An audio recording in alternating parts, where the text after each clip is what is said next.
Hey, welcome to my channel. Today I'm going to be taking a look at a Highway 61 Collectibles 1969 Chevy Fleetside Pickup in this beautiful yellow color. Let's go ahead and take a look at the box here. On the front, we do have the Chevy bow tie emblem there. Also, this is the Highway 61 Collectibles logo in the bottom left. Just on the bottom there, you can see just some 1/18 scale die-cast metal, opening doors, hood, and tailgate. Now then, true to the old Highway 61 models, this does have the rounded front plastic on the front side of the box. Now then, we can see that the mirrors to the truck are not on it. They're in that baggie there in the back of the box. Also comes with a little toolbox as well. We can see that the model is held down by screws and then has plenty of plastic wrapping to keep the hood, doors, and tailgate closed. Nice mirrored bottom, so you can see up underneath the model, see the underside of it. On this side over here, you can see the orange Chevy engine block there with the oil pan. The box does give you a nice view of the front end of the model.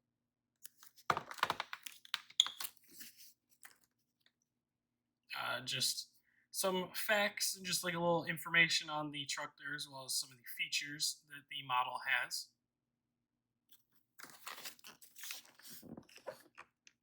The other side of the box gives you just a view of the tailgate backside of the pickup. Here's everything that came in the box with the model. The little toolbox that I had mentioned before, just something fun to have in the bed. There is an extra set of mirrors, just in case you happen to lose the ones, just because they are pretty loose in the door. There's just instructions on how to install the mirrors onto the vehicle. Package that has like a thing you fill out for subscribing to, I'm not sure what, but there's a Highway 61 branded microfiber cloth as well as a door opening tool. This was inside the package as well. And then let's go ahead and take a all-around look at the truck. On the front end of the truck here, we can see there is the white painted bumper down there, as well as what I believe to be an Indiana truck license plate with the year 1969 on it. You see the Chevrolet badging in the grill there, as well as the turn signal lamps built into the grill with the single round headlights. There is a blue Chevy bow tie emblem applied to the front of the hood. On the side of the vehicle here, we can see the C10 badging on the front fender. On the wheels, there is no white lettering on them. They're just solid black tires. But we can see there are valve stems on the rims here. Again, not something you see too common. The only other car that I have this on is the yellow 1970 Hemi Cuda. You can see the white painted mirrors there that were put onto the model after removing from the packaging. Let's continue our way around the back of the vehicle. At the back of the vehicle here, we can see the white Chevrolet lettering in the tailgate, as well as the matching Indiana 69 plate. The tail lights are built into the fender. You can see the studs of the tail lights in them with the reverse lights up top. Let's go ahead and make our way around the passenger side of the truck. You have the C10 badging on the front fender, as well as you have the turn signal fender flare lamps there. Again, the white mirrors, the radio antenna is on this side on the cowl, and that does pull to lift up. Let's go ahead and open up all the doors.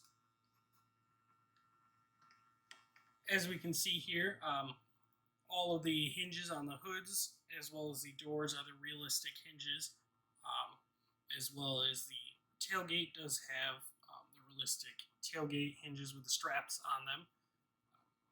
Very nice touch to have, especially on a high-end model like this. Before we take a look at the interior, we'll take a quick look at the door panels here. We can see that the interior of the door has the yellow metal on it, so it'll be body painted the same yellow that that the truck would be. So on the door panel, there is textured. So you have the chrome door handle as well as window crank. Anyways, let's go ahead and take a look at the rest of the interior.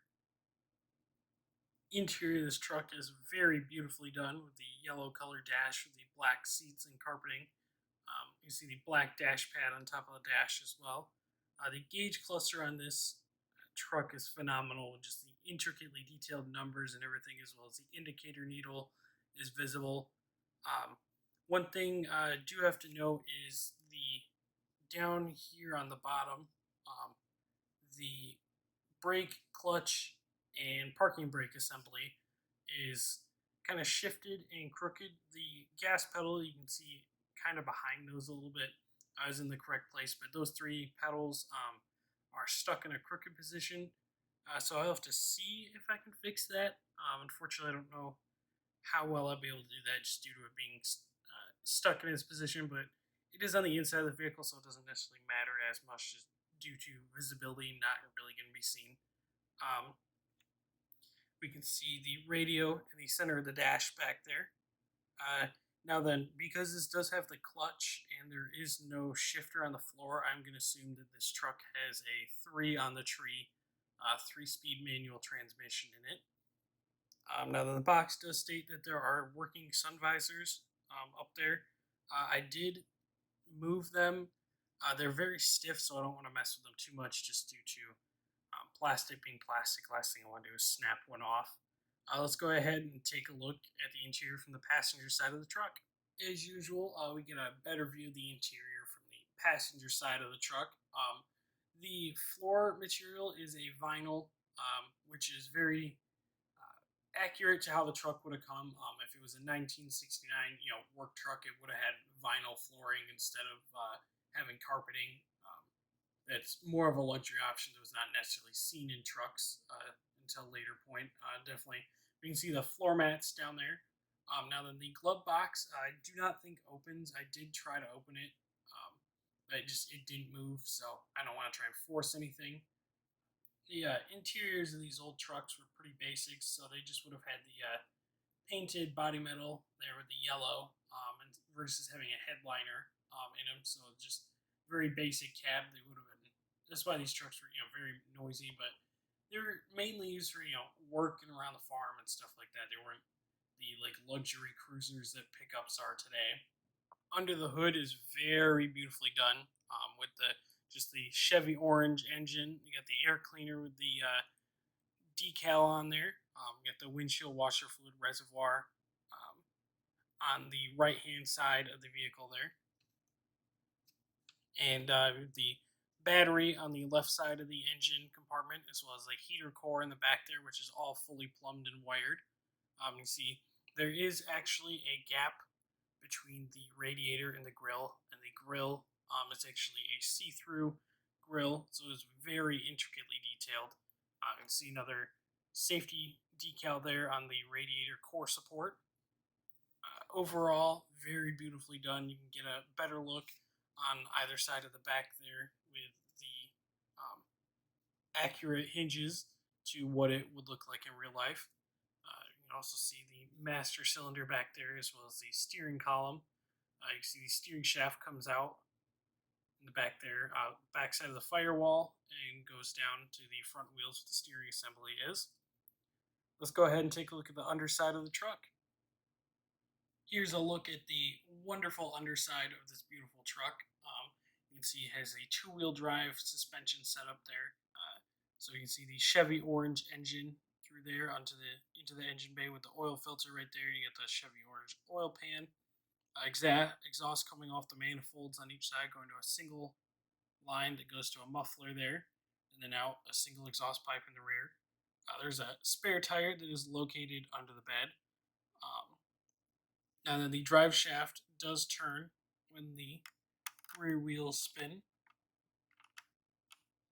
That is a very, very nice touch. I definitely don't see too often. Overall, the underside of this thing is very beautifully done, just with all the different supports and cross bracing and the frame and everything. You are able to see the four screw holes there that mounted the truck down into the packaging. And then up here there is some wording on 1969 Chevrolet C10 used under license. Overall, I am very impressed with the quality and attention to detail on this model by Highway 61.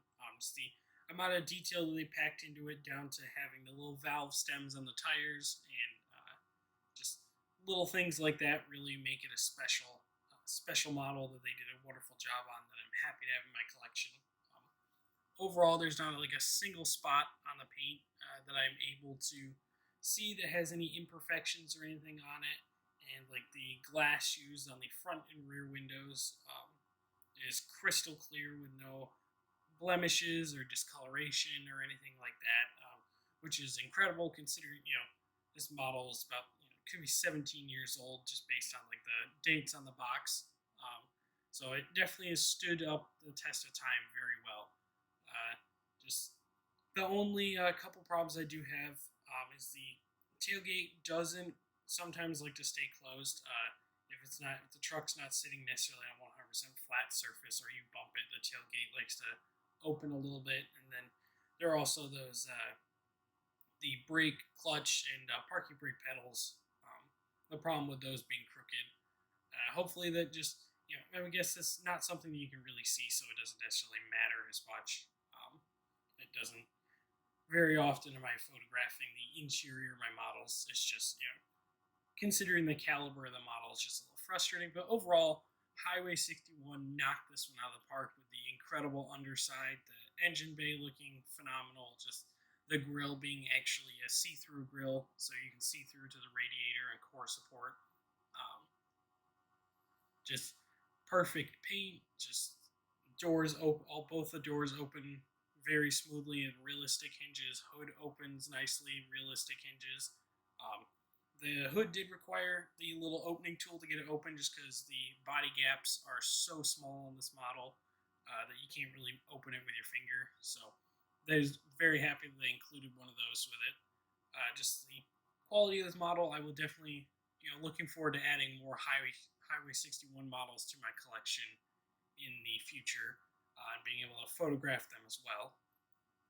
Anyways, thank you for watching my video review of the Highway 61 1969 Chevy Fleetside Pickup, or C10. If you enjoyed this review, please give it a like and subscribe for more content. Thanks!